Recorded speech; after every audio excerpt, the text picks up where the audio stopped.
There is a missing link in the ugly controversy generated by Nadav Lapid, head of the jury at the Goa Film Festival. And it is not about the issue of the screening of the Kashmiri files or the adjectives used by Nadav to categorize the film.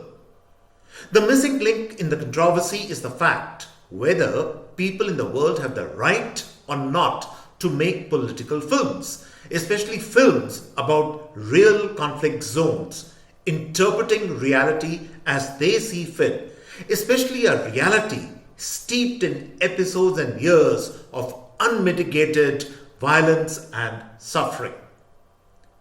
The Lapid fracas should also give us pause to consider the dividing line between reality and fiction and whether we should breach it, respect it, or violate it for artistic freedom. Hopefully, this link will answer all the questions we have about the screening of the Kashmiri files at the Goa Film Festival and the incendiary fallout after that. But first, let me extend a warm welcome to all viewers of the CAA show, in which CAA is conversations and analysis, and my name is Juggi Bhasin. To watch our show, press the big red subscriber button on your screen, and subscription is, of course, completely free. Now, let me get the debate going by giving you a completely out-of-the-box example. We are all in real time seeing the Ukraine war unfold before our eyes day in, day out. There is so much of violence and suffering we see on our screens. Some of the images haunt us. Now imagine 10 years from now, when hopefully the war is over and a kind of peace has returned to that troubled land, and some filmmaker from the West or maybe even Ukraine decides to make a film on the war, say on those horrific killings in Bucha in Ukraine. Now, would this filmmaker take into cognizance the sensitivities of the Russians, that they would be hurt by the making and the release of the film? Would this filmmaker be bound to underplay the Bucha incident? Do you think such a thing would even be possible? The filmmaker in all probability will turn the screws in and give us a 10x magnified version of the Bucha incident and move our hearts and fill us with rage at the atrocities.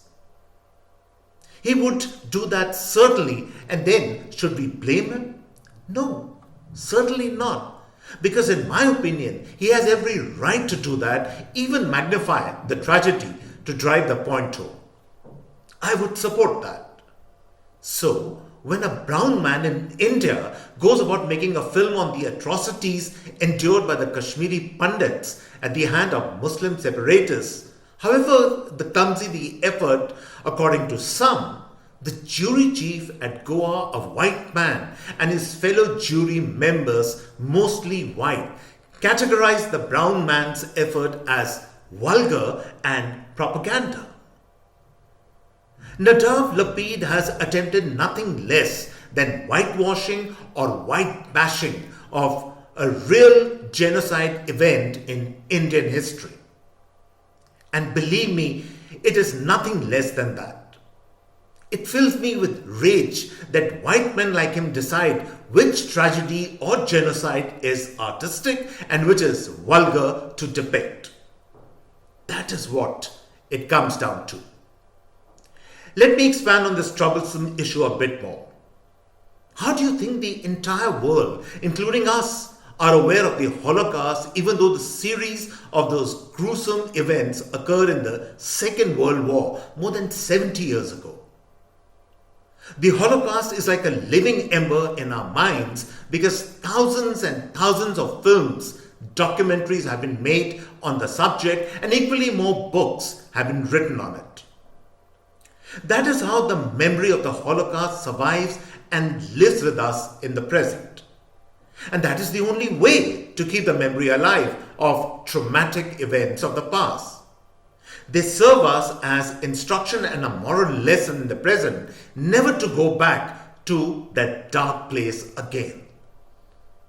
Now, are you trying to say that all the films which have been made on the subject are as brilliant as Schindler's List or The Pianist or Life is Beautiful or Sobibor? No, certainly not. Cinematically, they would be average, poor, and certainly excellent films from that entire effort. But the memory of the Holocaust is kept alive in our minds not by one film, but an entire body of films that keeps reminding us the horrors inflicted by Nazi Germany. That is the role of cinema, to raise consciousness by a body of work. Hundreds of such films must be made to drive the message home.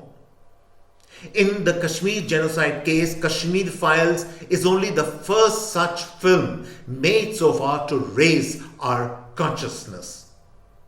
Maybe for the film is a little exaggerated or clumsily made according to some, but the passion in the film is real. Hundreds more such films need to be made to remind us of that terrible time in our history when the state had lost control and terrorists and separatists were driving the agenda. If some of these films are poorly made or exaggerated, then so be it. The entire effort is required to tell the real story. But no, the liberal woke lobby in our country, sly white opportunists like Nadav Lapid, join hands to deny us the opportunity to see political films that raise our consciousness. And last point, Nazi Germany inflicted the Holocaust.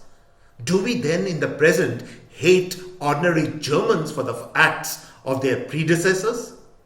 We don't. So, Muslim Kashmiri separatists carried out the genocide of Kashmiri pandits. Does that mean we hate Muslim Kashmiris or Muslims in general en masse in the present? No, certainly not. The sheer hypocrisy, double standards of racist practices of people like Lapid and all those supporting him abroad and especially in India should give a thought to the fundamental question. Who is the real perpetrator? The man who presses the trigger or the person who goes out of his way to deny or scoff the process of bringing to life real life tragedies and horrors of a very dark past? And so on this note, I come to the end of this episode of the CAA show. I hope you really enjoyed this particular episode. If you like our show, do press the subscriber button and keep watching our show. And on this note, it's goodbye and cheers from my end.